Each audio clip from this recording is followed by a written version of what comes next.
ese levantamiento sostienen, hace 30.000 años aproximadamente, es que generó ese desplazamiento gradual del río Salado, ¿no? Y anegando y cortando todos esos brazos de río movimiento que nosotros pudimos llegar a tener en el sudeste. Dentro de lo que es el suelo nuestros mismos también, los suelos hablan, Ujú. tienen ciertos rasgos que te van contando de un pasado que ellos tuvieron. Nosotros tenemos también la presencia de mucha tierra arenosa, que parece la Ujú. tierra de río. Entonces siempre se Ujú. preguntan qué pasó.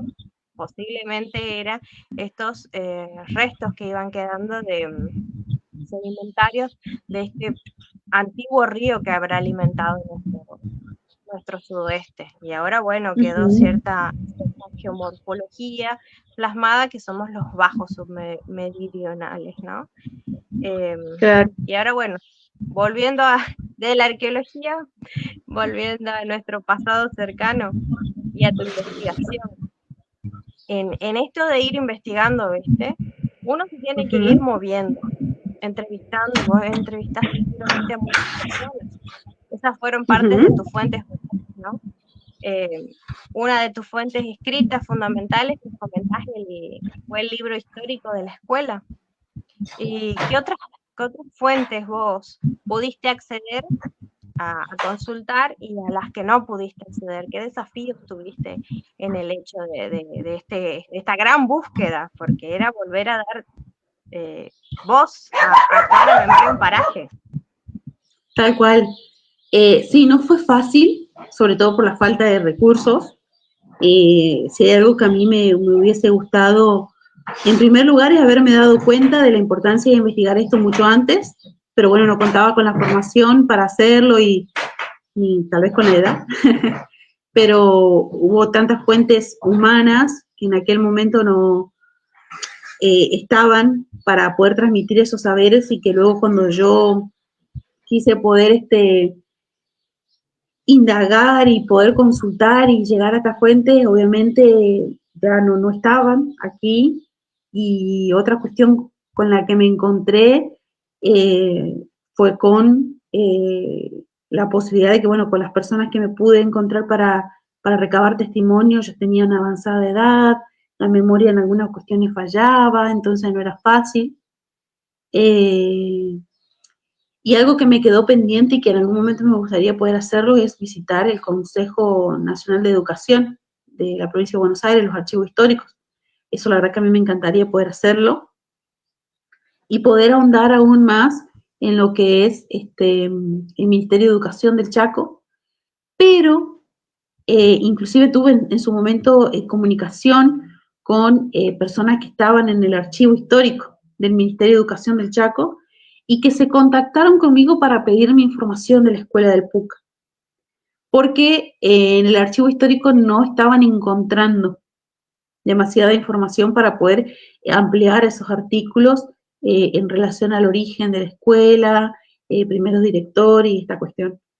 Así que eso a mí la verdad que me despertó muchos interrogantes y, y en algún momento me gustaría visitar, pero si tuve ese contacto donde se contactaron conmigo porque habían sido informados de que había una persona que escribió recientemente por el centenario de una escuela, centenaria en ese momento, hoy ya tiene 103 años el PUCA, eh, me despertó mucho, digo, yo quería ir ahí a buscar más información y ustedes me están diciendo que me están pidiendo información a mí.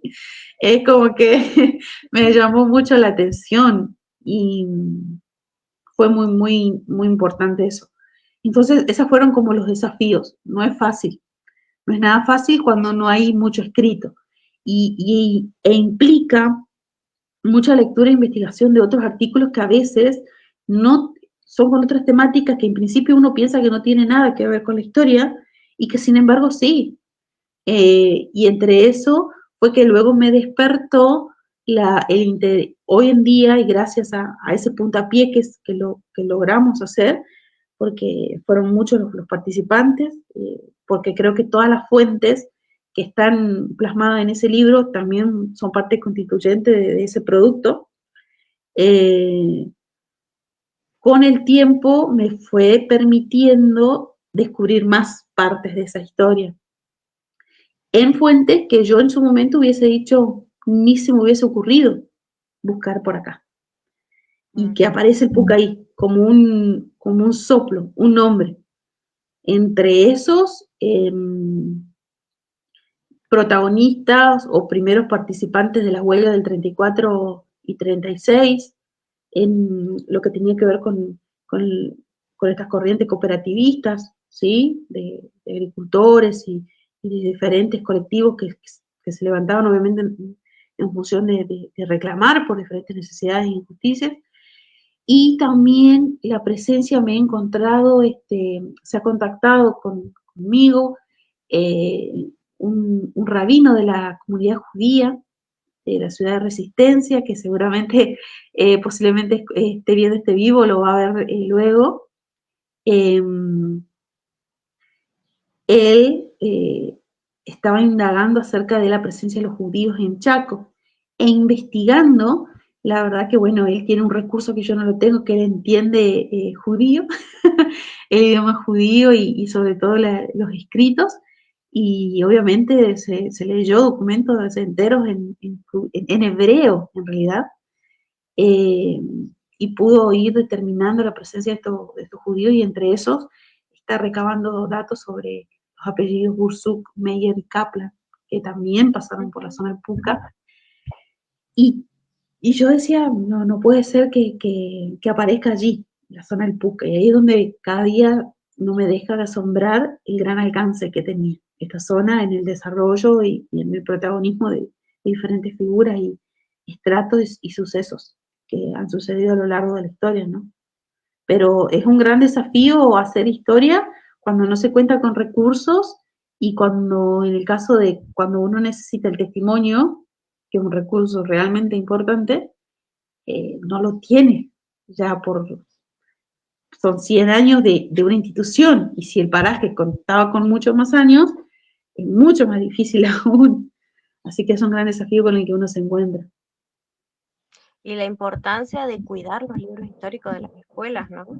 Que muchas veces, en cuanto a documentación o fotografías en general antiguas, un gran desafío que nos topamos nosotros que nos gusta el pasado es el hecho de poder acceder a ellos, porque hay ciertas familias que tienen la costumbre de que lo viejo estorba, fotos viejas hay que tirarlas, hay que quemarlas, diarios íntimos que habrán guardado de sus abuelos, llegan nuevas generaciones que no aprecian el cuidado de este tipo de recursos y se deshace de ellos, ¿no?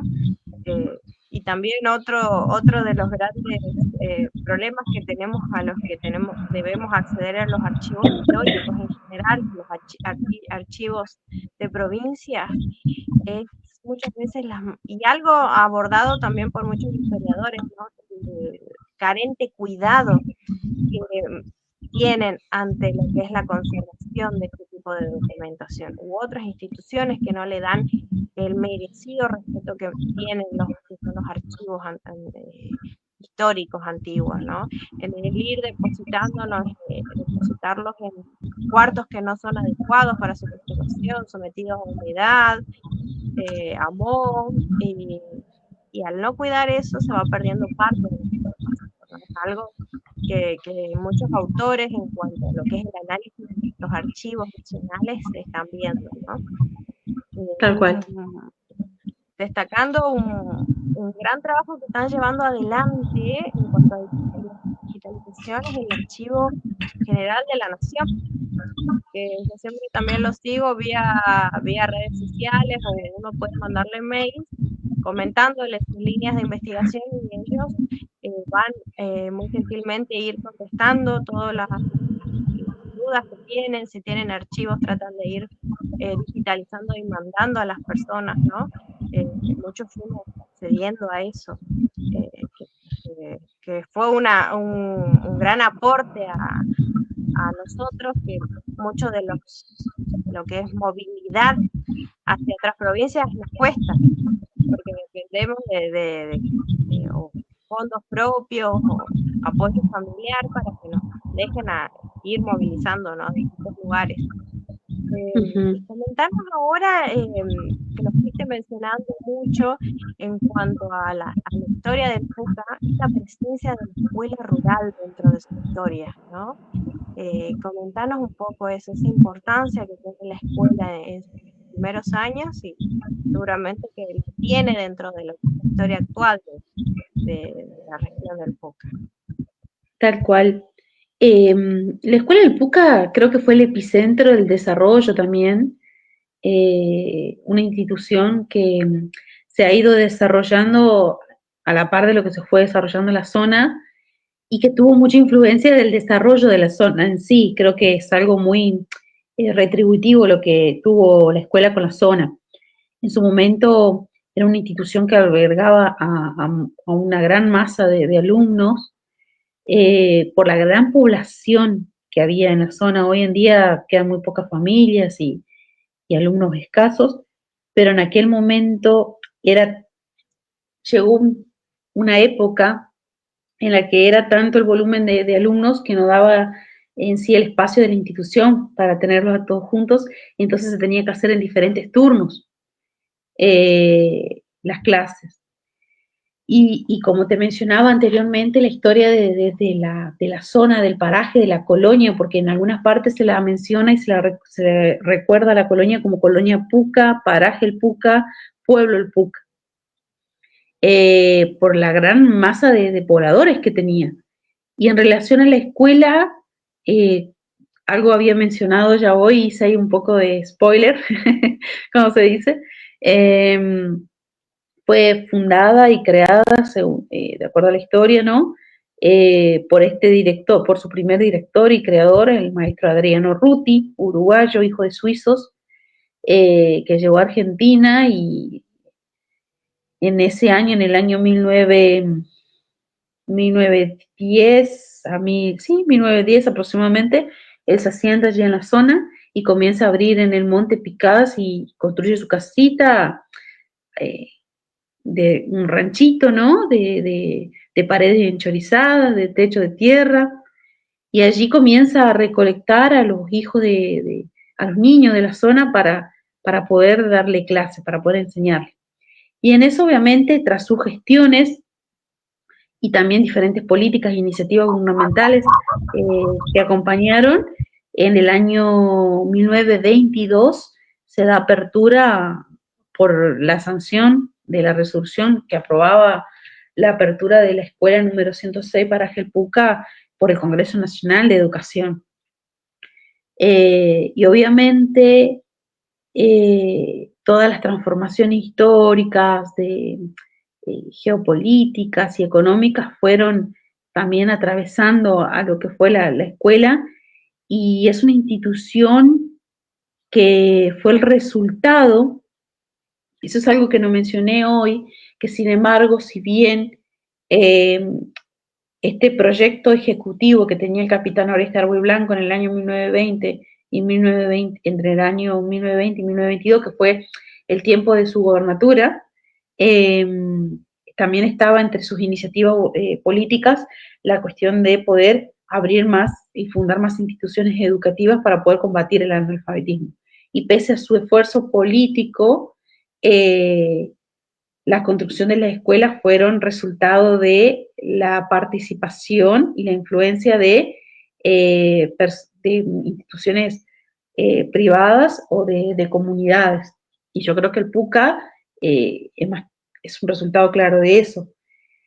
Las instituciones, la casita rancho, que fue el primer edificio, fue demolido con el tiempo, porque ahí fue la casa donde vivió Adriano Ruti, donde nacieron sus hijos y se criaron. Luego ellos fueron a vivir a Charata y Adriano Ruti fue director de la escuela 32 de Charata, 32 creo que es. Está mencionado en el libro para no errarle al número y a los datos. Entonces, este señor, y con la ayuda de los diferentes